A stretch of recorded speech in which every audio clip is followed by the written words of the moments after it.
The following presentation is brought to you by Kid Thunder Productions.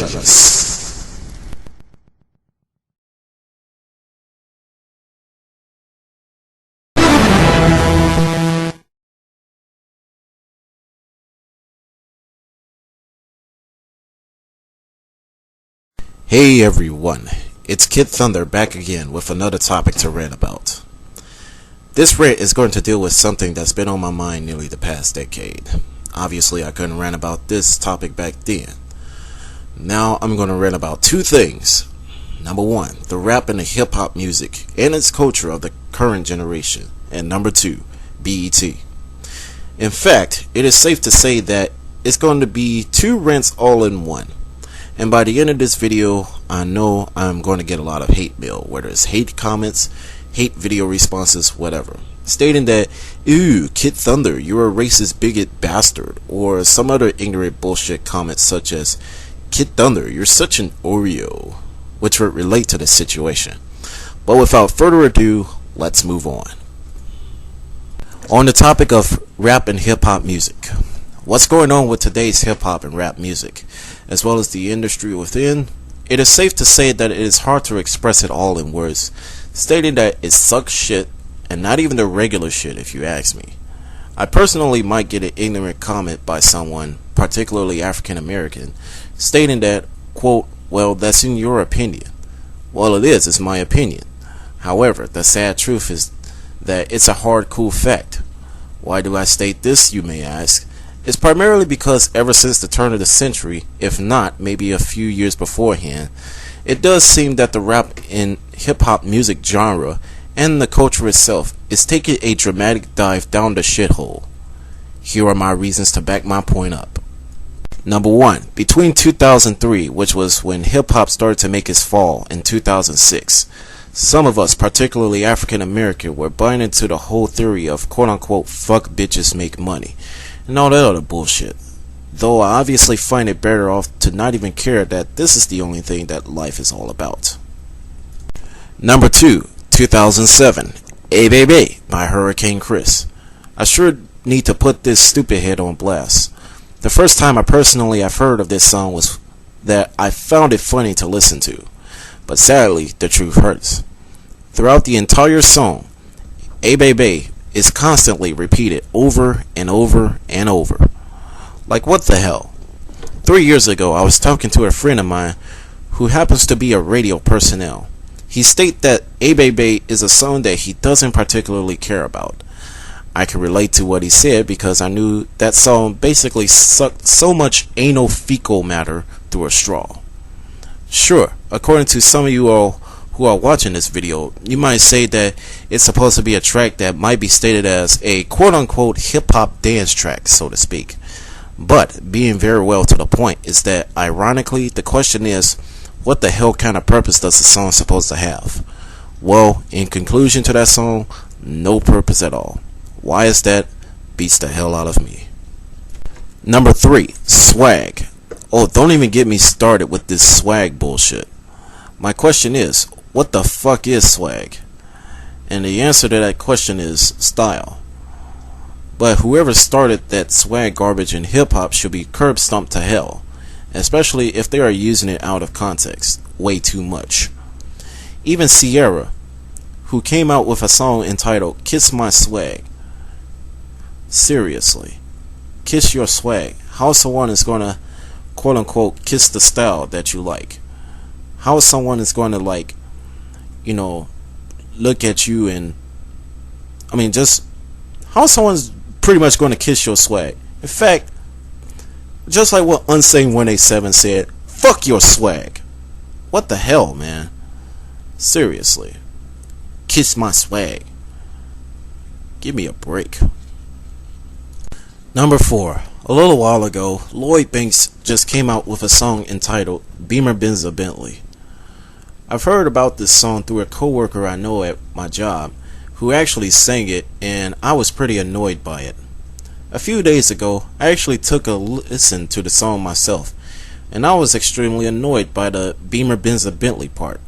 Sure, you might all just state that it's just nothing but 3 types of cars, but without a certain doubt, they are just talking Nothing but utter senseless crap that is probably not even worth listening to, or I could completely care less about. Beamer, Benz, a Bentley. Beamer, Benz, a Bentley.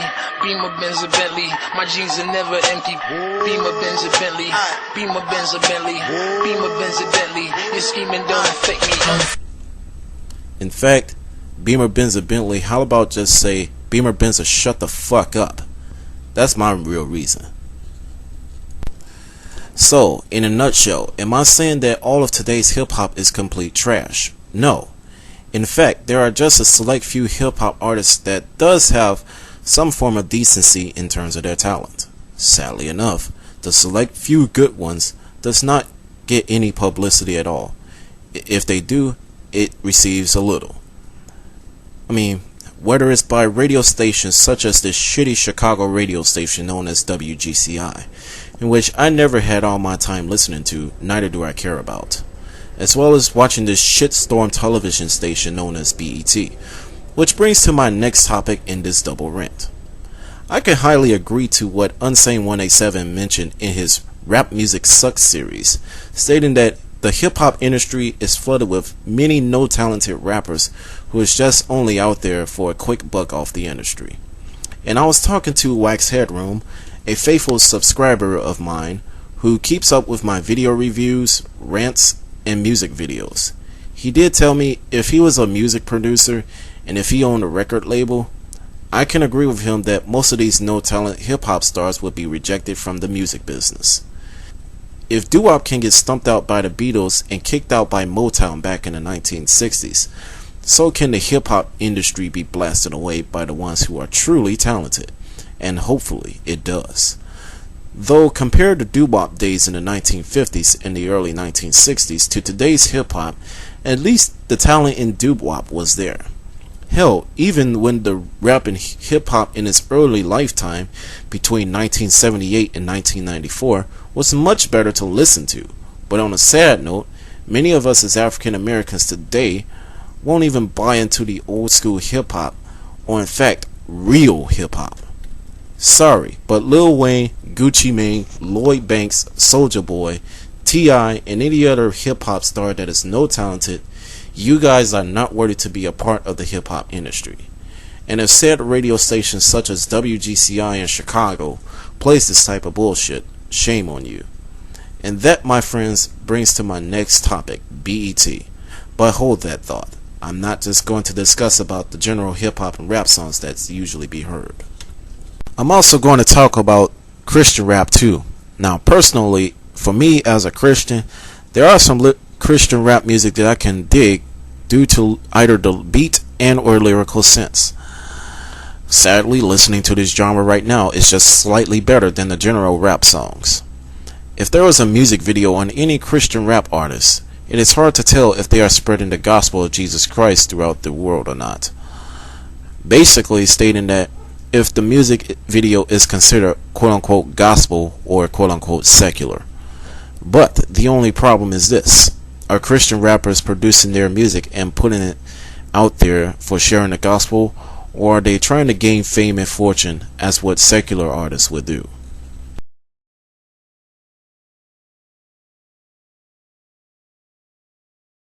On the topic of BET, which stands for Black Entertainment Television. Despite the fact that I don't have cable at home, the only time I would watch BET is whenever I am over my girlfriend's house or my cousin's. As far as the music videos that are concerned on this channel, I can't really complain much about them other than the fact that some of these are generally considered provocative in the eye, whether it's half-naked ladies dancing in the videos, take Beyonce for example, or if there's a bullshit gang confrontation going on. However, my main gripe about BET is that I find the BET Awards a bunch of bullshit. Why? Many of the artists, particularly rap and hip-hop artists, that usually get displayed on the scene there would generally win the nomination, especially due to the fact that a vast majority of the time they are no talented. I mean, the question to BET is that why would you even bother nominating an award to no talented stupid heads?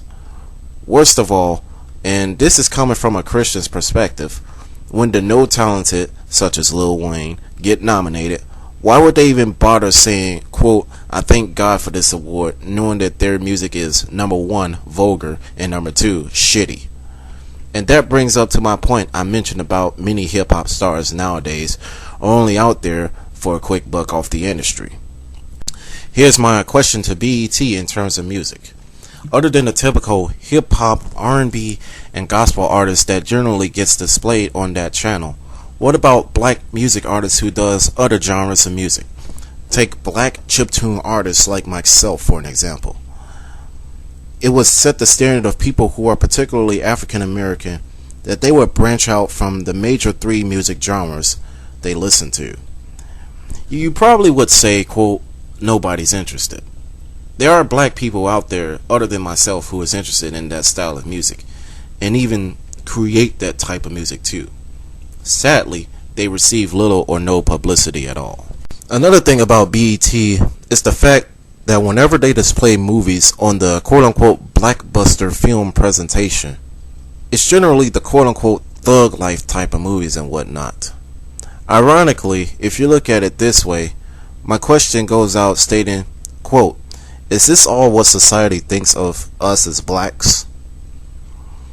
I mean, the thing about this is that my question is, when was the last time I've seen a sci-fi fantasy movie produced and or directed by African Americans? When?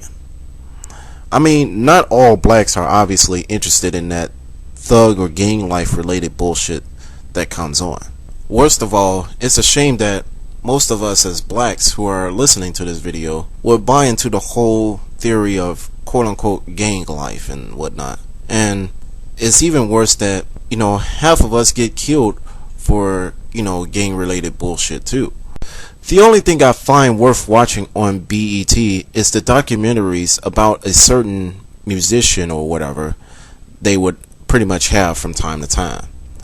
Now, a lot of BET viewers would tend to watch documentaries, and what I find it is pretty understandable, so to speak, because documentaries can become interesting. The truth is, the only way BET can become a better and more interesting television network is if they need to think beyond their quote-unquote narrow-minded brains. Ironically, BET is not even owned by African Americans. Sure, it may sound like it is a channel for African Americans, but to tell you the truth, it's not owned by them. In fact, their sub-channel, Centric, is better compared to BET. In fact, TV One, which is an African American owned television network, is better than BET by a long shot. And I find more stuff on TV One more interesting compared to BET anyway. And don't even get me started with this College Hill bullshit that comes on BET from time to time. I don't even know if it still comes on. I don't care, because I rarely even watch BET anyway. It's obviously one hell of a channel, so to speak. And that's going to bring to my next rant, which is going to come, I don't know when, probably like in a few months or whatever. And my next rant is obviously going to talk about the bullshit reality TV shows. So stay tuned for that rant, and you'll see what I have to say about it. As of now, Kid Thunder signing off. Comment, rate, subscribe, and this better get like 1,000 subscribers, or even more than 1,000 hits, so to speak, to get attention to BET, hopefully.